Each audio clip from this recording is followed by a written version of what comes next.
दोस्तों कहानी और वाकयात के लिए जन्म लेते हैं कि हम उनसे सबक हासिल करें और हम उनसे इबरत हासिल करें। साथियों, आज जो वाकया हम आपको सुनाने और दिखाने जा रहे हैं, यह सब देखकर आप भी रो पड़ेंगे और ये आपका ईमान भी ताज़ा हो जाएगा। मगर आपको यह सब देखने के लिए और जानने के लिए हमारे साथ वीडियो में आखिर तक जुड़े रहना होगा। और अगर आपने यह वीडियो मुकम्मल नहीं देखा तो फिर आपने कुछ भी नहीं देखा। इसलिए आपने लाइफ में 10 मिनट आप निकाल कर इस वीडियो को मुकम्मल देखिएगा। दोस्तों, यह वाकया हिंदुस्तान की छोटी सी बस्ती में रहने वाली एक औरत का है। उसका नाम चमन था। वह अपने नाम की तरह ही बहुत खूबसूरत और हसीन थी और उसके साथ साथ एक खुश मिजाज और दिलक से शख्सियत रहती थी। उसे लोगों को अपना दरवेश थी। दोस्तों, एक दिन चमन ने सुना कि बस्ती के पास पहाड़ी में एक खूबसूरत हिरन रहती है। वह उसकी खूबसूरती को देखने की ख्वाहिश रखती थी, लिहाजा उसने उस जगह जाने का इरादा किया जहाँ हिरनी रहती थी। चमन को खूबसूरत चीजों को कैद करने का बड़ा ही शौक था। लोगों को तो यही लगता था कि चमन को शौक है, लेकिन इसके पीछे असल हकीकत क्या थी वह कोई भी नहीं जानता था। उसने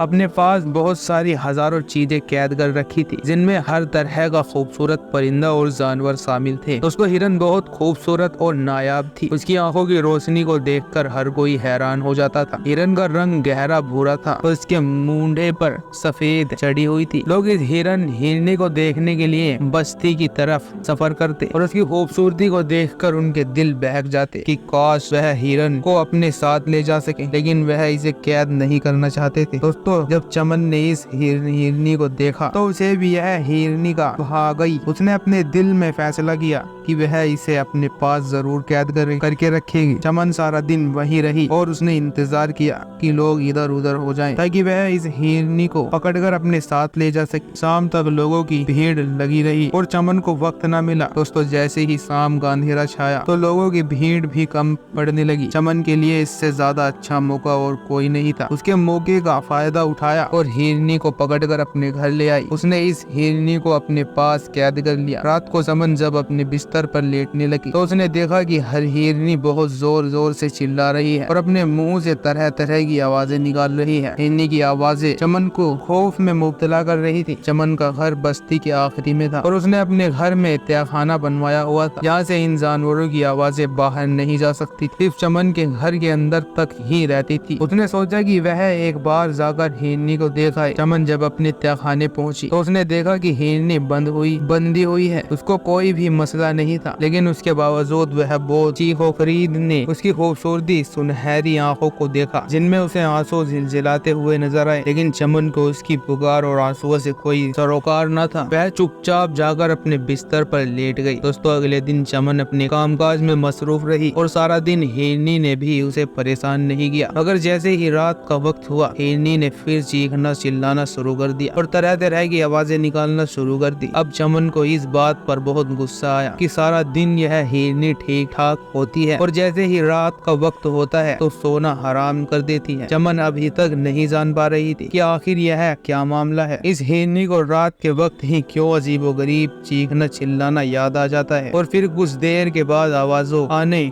बंद हो गई। तीसरी रात चमन ने देखा कि आज हिरनी की आवाज नहीं आ रही है। पहले तो वह बहुत खुश हुई और इसके बाद उसके अंदर तेज सा जबरा की वह जाकर उसको देखे कि आखिर क्या हुआ कि वह आज चीख नहीं रही। जब उसने दोस्तों तहखाने की सीढ़ियों पर कदम धरा तो उसकी आंखों के आगे अंधेरा छाने लगा। उसको कदमों तले जमीन निकल गई। उसे अभी तक इस बात का यकीन नहीं आ रहा था कि ऐसे कैसे मुमकिन हो सकता है। चमन की हालत खराब होने लगी। अभी तक इस बात पर उसे यकीन नहीं हो रहा था। वो बार बार अपनी आंखों को मल रही थी, बार बार अपनी आंखों को खोलती बंद करती कि शायद ये कोई ख्वाब हो, लेकिन वह कोई ख्वाब के जेरे असर नहीं थे। वह हकीकत में उसके सामने था कि जिस हिरनी को अपने साथ लेकर आई उसे अपनी कैद में रखा, वो हिरनी अब उसके तहखाने में मौजूद नहीं है। और यह बात उसके सर पर आसमान गिरने के मुताबिक मुफ्ता करती थी, क्योंकि तहखाने में और दूसरा कोई रास्ता न था जहाँ से कोई भी बाहर आ जा सके। उसे बहुत अच्छे से याद था कि सोने से पहले वह यह दरवाजा बंद करके गई थी, तो फिर यह कैसे मुमकिन था कि वह हिरनी इस तहखाने से बाहर निकल जाती। चमन का सर दर्द से फटने लगा। इसी हालत में वह तहखाने से बाहर निकल आई। उसने हर जगह देख लिया था, सब दरवाजे बंद थे,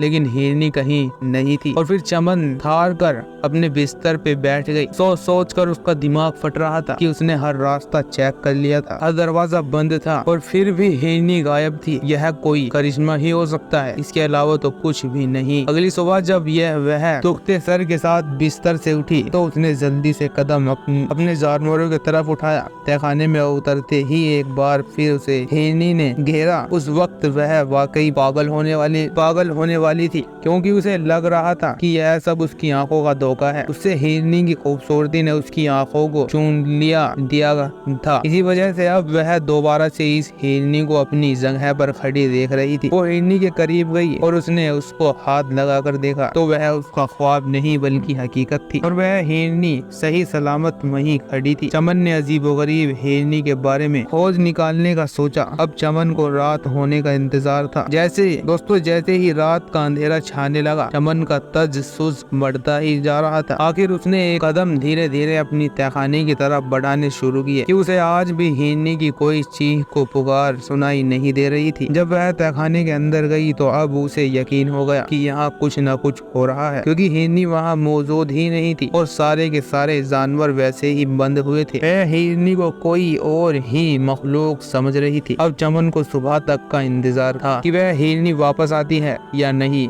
और वह रात के वक्त गायब क्यों हो जाती है और दिन के वक्त वापस क्यों लौट आती है। यह सवाल दोस्तों के जहन में गड़बड़ा हो रहा था और यह सब चीजें बहुत परेशान जान कर रही थी। अब चमन ने यह मंसूबा बनाया कि अब जैसे ही हिरनी वापस लौटेगी वो इसी हिरन का पीछा करेगी। अगले दिन उसने देखा तो हिरनी दोबारा अपनी जगह पर मौजूद। दोस्तों, चमन आज शाम को ही तहखाने में छिपकर बैठ गई थी और तहखाने के दरवाजे बंद कर चुकी थी। उसने देखा कि जैसे ही शाम का अंधेरा छाया तो हिरनी की जंजीर खुद ब खुद के पास आई, तो वह दरवाजा भी खुद ब खुद, और हिरनी तहखाने से बाहर निकल गई। चमन के पाँव वहीं जम गए, लेकिन चमन ने खुद को संभाला और हिरन के पीछे चलना शुरू कर दिया। दोस्तों, चमन ने देखा कि जिस पहाड़ की गार से वह एक रात हिरनी को लेकर आई थी, उसी के दामन में एक बुजुर्ग जान नमाज बिछाए इबादत में मसरूफ थे, और उसके थोड़ी ही देर हिरनी अपने बच्चों को दूध पिला रही थी। हिरनी ने बच्चों को दूध पिलाने के बाद वहीं छोड़ा और उस बुजुर्ग की तरफ देखा और उन्हीं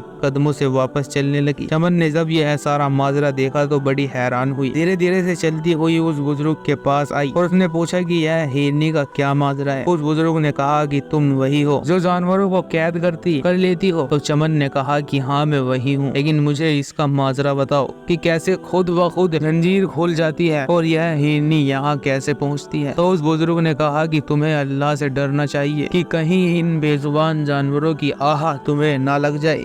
मैं जानवरों की जुबान समझता हूँ, और जब इसको यहाँ से लेकर जा रही थी तो इसने मुझसे फरियाद की थी कि मेरे छोटे छोटे बच्चे हैं और मुझे इनको दूध पिलाना है। अब ये औरत मेरी मालकिन बन चुकी है, लेकिन तुम अपने मालिक से फरियाद करो कि मेरे बच्चों को दूध पिलाने की मोहलत दिया करे, इसके बाद मैं वापस लौट जाया करूंगी। तो मैंने पूरी रात खुदा से गिड़गिड़ाकर इस हिरनी के लिए फरियाद की और मेरे अल्लाह ताला ने करिश्मा माथी तौर पर इस हिरनी की मदद की। यह बात सुनते ही औरत उस बुजुर्ग के कदमों में गिर पड़ी और जोर जोर से रोने लगी, कहने लगी कि मैं भी उस खुदा पर ईमान लाना चाहती हूँ जो इतना रहीम है, जो जानवरों पर भी रहम करता है, और एक मैं हूँ जो इतनी बेरहम हूँ कि जानवरों को इस वजह से कैद कर लेती हूँ कि यह मुझसे ज्यादा खूबसूरत क्यों है और इनकी खूबसूरती से बहुत हार खाती हूँ। इसी वजह से मैं इन पर जुल्म करती थी, लेकिन उस रब ने मेरा पर्दा रखा और मुझे लोगों के सामने शर्मिंदा नहीं किया। अगर लोगों को पता चल जाता मेरे हसद का तो वह मुझे नहीं रहने देते। दोस्तों, इसके बाद उस बुजुर्ग ने उस औरत को कलमा पढ़ाया और उसके सीने को ईमान की रोशनी से मुनव्वर कर दिया, और फिर उस औरत ने उन तमाम जानवरों को आजाद कर दिया और एक अच्छी जिंदगी